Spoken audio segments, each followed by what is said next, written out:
एक गांव था, नाम था ढोलकपुर। बड़ा ही शांत और सुंदर गांव था। लोग हमेशा खुशी से झूमते थे क्योंकि उस गांव में रहता था महाराज रायस्टार, जो अपने गांव के लिए एक शेर था जो कभी अपने लोगों के साथ गलत होने नहीं देता था। लेकिन उस गांव में छुपा था एक डरावना राज, एक राज जो सबके दिल में था पर जुबान पे नहीं। गांव के बीच एक सूखा हुआ पेड़ था जिसे लोग कहते थे श्रापित पेड़। ना कोई उसके पास जाता, ना कोई उससे आंख मिलाता। हर पूर्णिमा के अगले दिन उस पेड़ के नीचे एक लाश मिलती थी। लोग कहते रात में कोई आता है और लाश छोड़ जाता है, लेकिन कभी किसी ने कुछ देखा नहीं और देखता भी कैसे। जो देखता वो अगले दिन पेड़ के नीचे होता था।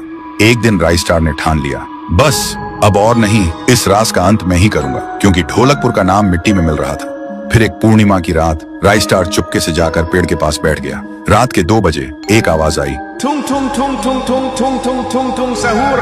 और फिर वो पेड़ भूत में बदल गया। वो भूत कुछ अजीब सा था, एक भयानक शैतानी हंसी वाला चेहरा, आंखें बड़ी बड़ी। वो पेड़ चल के एक घर के गेट को जोर जोर से खटखटाने लगता है। तभी एक आदमी डर के मारे आवाज सुन के बाहर निकलता है। वो भूत अपने लकड़ी जैसे हाथ से एक ऐसा थप्पड़ मारता कि उसकी सांस वहीं थम जाती है और उसी जगह उस लाश को ले जाता है और वापस फिर से पेड़ बन जाता था। देखते ही रायस्टार का दिल कांप जाता है, पर वो कुछ बोलता नहीं।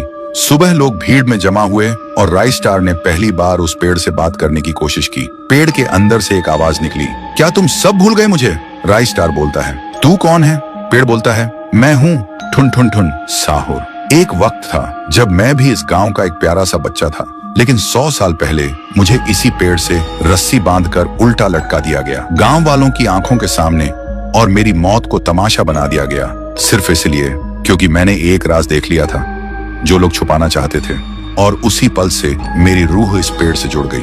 उस दिन से मैं इंसान नहीं, एक सज्जा बन गया और हर पूर्णिमा में एक राजदार को चुनता हूँ और फिर उसे उसकी खामोशी का हिसाब देता हूँ। रायस्टार बोलता है, लेकिन अब तो वो लोग मर चुके हैं ना जो तेरा कसूरवार थे। अब तू मासूम लोगों को क्यों मार रहा है? पेड़ कुछ देर चुप रहता है, फिर बोलता है, ठीक है, बस एक बार मुझे याद करो, एक दिया जला दो, फिर मैं कभी किसी को नहीं मारूंगा। फिर रात में सब लोग आते हैं, एक एक दिया जलाते हैं और तभी पेड़ अपने आप से आग पकड़ लेता है और आखिर में मुक्ति मिलती ठुन ठुन ठुन साहुर को।